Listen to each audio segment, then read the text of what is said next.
Hello दोस्तों, कैसे हो आप लोग। उम्मीद है कि आप लोग अच्छे और बहुत खुश होंगे। तो मैं हमेशा की तरह आज फिर एक नई वीडियो के साथ आप सभी का स्वागत करती हूँ। आज की कहानी का नाम है तुम्हारी बहू को कपड़े पहनने की तमीज नहीं। तो बहुत ही अच्छी स्टोरी है, तो स्टोरी को आखिर तक जरूर देखिएगा। तो चलिए कहानी को शुरू करते हैं। काव्या के घर में उसके माता पिता, दादी और छोटी बहन लाविया रहते थे। काव्या की दादी पुराने विचार वाली महिला थी। काव्या ने अपनी माँ पार्वती को हमेशा साड़ी पहने और माथा ढके हुए ही देखा था। मजाल है कभी पार्वती के सर से पल्लू सरक जाए। काव्या जिस समाज में रही उस समाज में अधिकतर महिलाएं शादी के बाद ऐसे ही सर पर पल्लू लिए साड़ी पहने ही दिखती। उनके समाज में बहुत ही कम लोग खुले विचारों वाले थे। काव्या को साड़ी पहनना ज्यादा पसंद नहीं था। वो अधिकतर सलवार कमीज या जीन्स ही पहनती थी। ये देख उसकी दादी कहती, छोरी ससुराल जाएगी तो ये सब नहीं पहन पाएगी। तो काव्या कहती, मैं ऐसे परिवार में शादी करूंगी जहां मुझे सब पहनने की आजादी हो। कभी पार्वती कहीं घूमने भी जाती तो सर पर पल्लू ले लेती। ये देख काव्या और उसकी बहन लाविया अपनी माँ को चिल्लाती भी, पर माँ अपनी आदत से मजबूर थी। क्या करे, फोटो भी माथा ढक कर ही खिंचवाती। दोनों बहनें माँ की आदत को चाहकर भी नहीं बदल सकी। समय बीतता गया। काव्या के पिता उसके लिए रिश्ता देखने लगे। उसके पिता को विक्रांत नाम के लड़के का रिश्ता बेहद अच्छा लगा। विक्रांत की बड़े बाजार में बहुत बड़ी किराने की दुकान थी, जिसे वो और उसके पिता मिलकर संभालते थे। विक्रांत के घर में उसकी माँ सरोज और पिता ही रहते थे। बहुत ही नामी और इज्जतदार लोग थे। काव्या के पिता ने उन्हें अपने घर आने का न्योता दिया। जब ये बात काव्या ने सुनी तो लाव्या से बोली, पता नहीं कैसे लोग होंगे, क्या माँ की तरह मुझे भी ऐसे ही रहना पड़ेगा।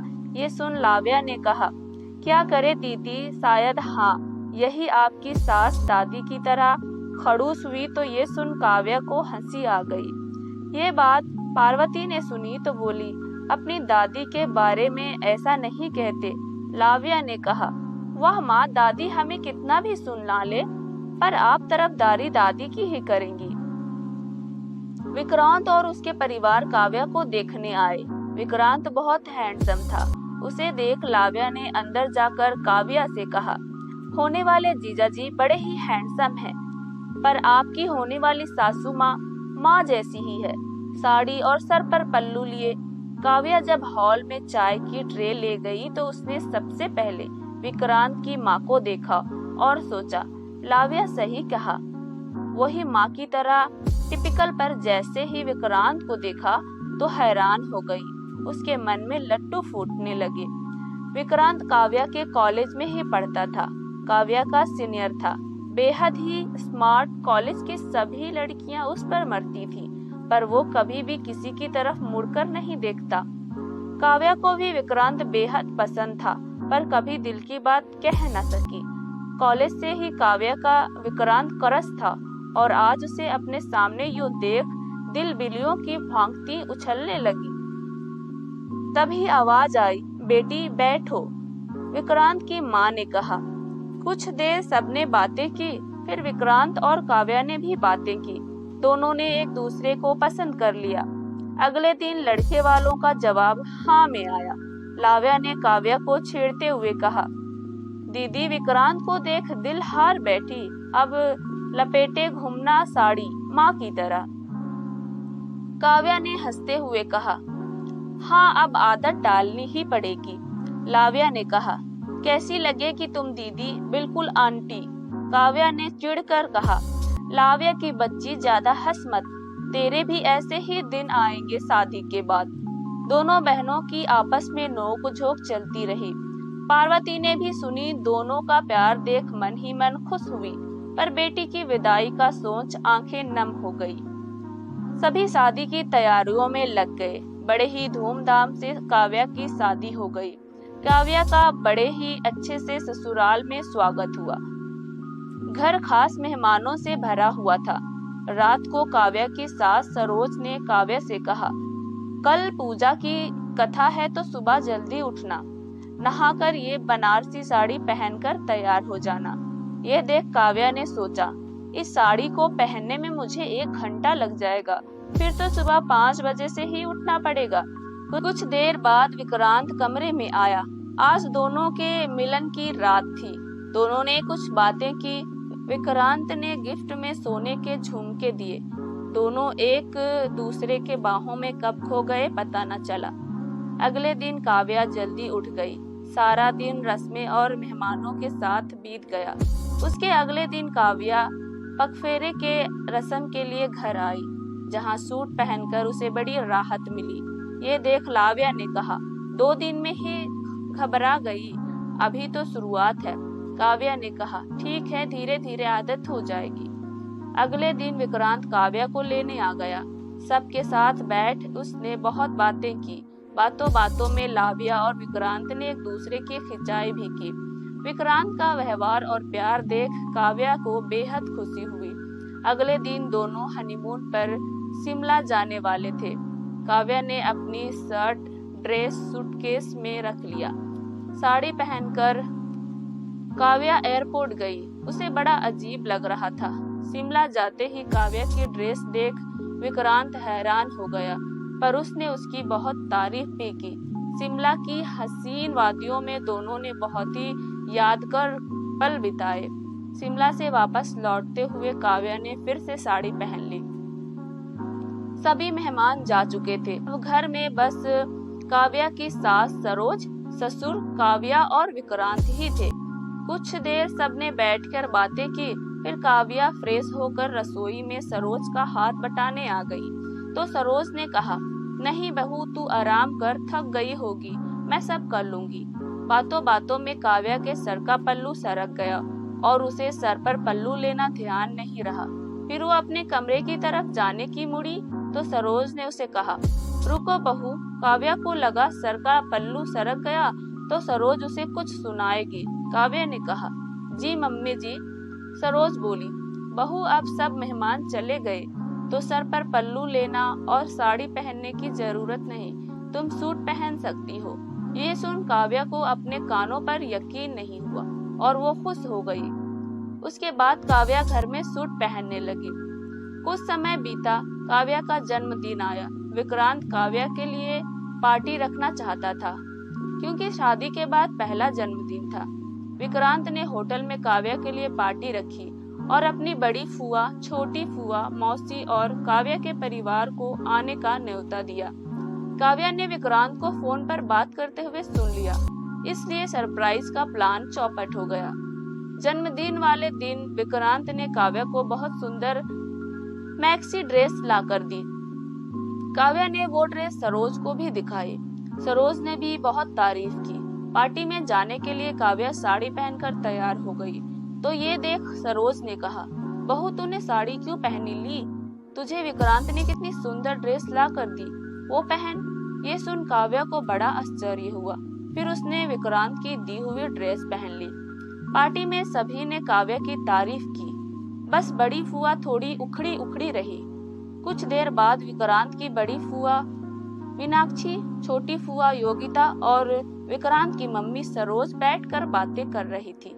तो बड़ी फुआ ने कहा, सरोज तेरी बहू को कपड़े पहनने की तमीज नहीं है, कैसी ड्रेस पहनी है, दांत दिखाकर हंसे जा रही है, और तूने उसे ऐसी ड्रेस पहनने को कैसे दी? मेरी माँ क्या चली गई, तुम सब मॉडर्न बन गए। ये सुन सरोज ने कहा, बड़ी जीजी पहले के जमाने में और अब के जमाने में बात अलग है, और मैंने देखा है हमारे समाज में कुछ लोग खुले विचारों वाले हो गए हैं, तो हम क्यों ना बदले। ये सुन मीनाक्षी का मुंह फुल गया।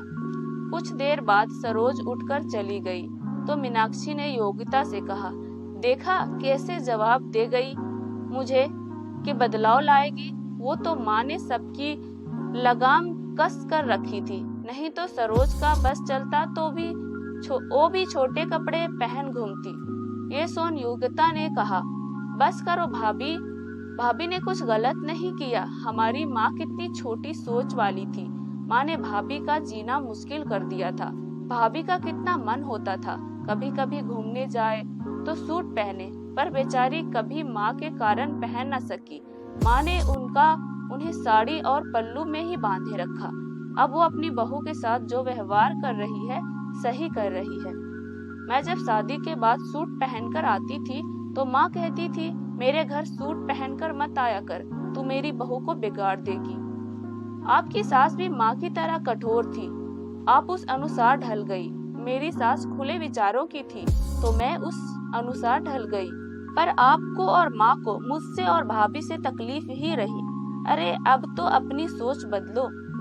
जीजी, ऐसा ना हो कि आपकी बहू आने पर आपको अपनी इस सोच के कारण पछताना पड़े।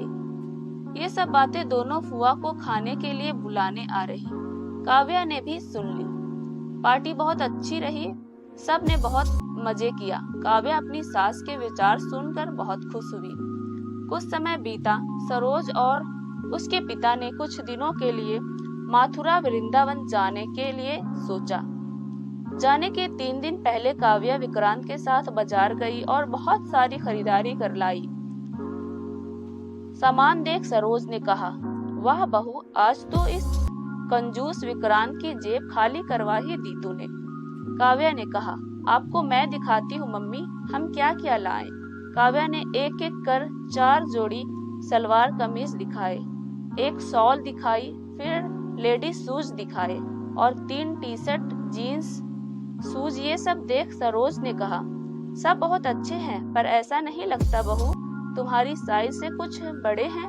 तो ये सुन काव्या ने कहा, क्योंकि ये पूरी खरीदारी आपके और पापा जी के लिए ही है, आप घूमने जा रही हैं ना।